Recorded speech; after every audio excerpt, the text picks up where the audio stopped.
'Twas the night before Christmas when all through PC, not a creature was stirring, not even a VP.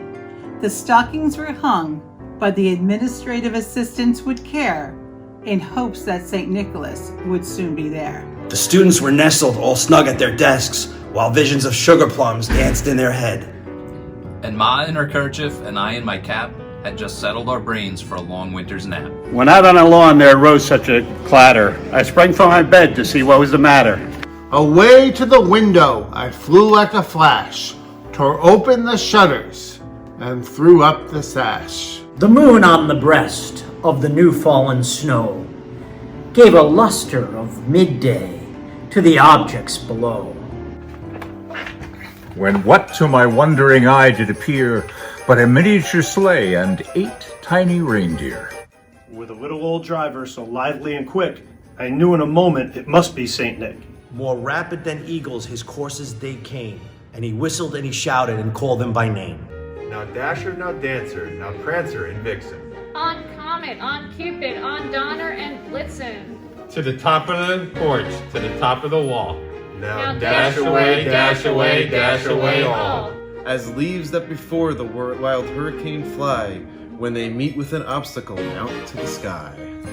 When up to the housetop the coursers they flew, with a sleigh full of toys, and St. Nicholas too. And then in a twinkling I heard on the roof the prancing and pawing of each little hoof.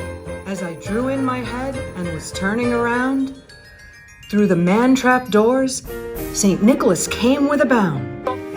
He was dressed all in fur, from his head to his foot, and his clothes were all tarnished with ashes and soot. A bundle of toys he had flung on his back. He looked like a peddler just opening his sack. His eyes, how they twinkled, his dimples, how merry. His cheeks were like roses, his nose like a cherry. His droll little mouth was drawn up like a bow, and the beard on his chin was as white as the snow.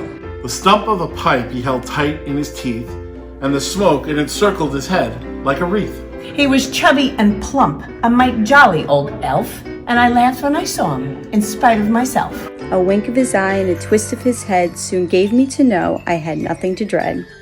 He spoke not a word, but went straight to his work, and filled all the stockings, then turned it for jerk. And laying his finger aside of his nose, and giving a nod, up the chimney he rose. So he sprang to his sleigh, to his team gave a whistle, and away they all flew like the down of the thistle. But I heard him exclaim as he drove out of sight,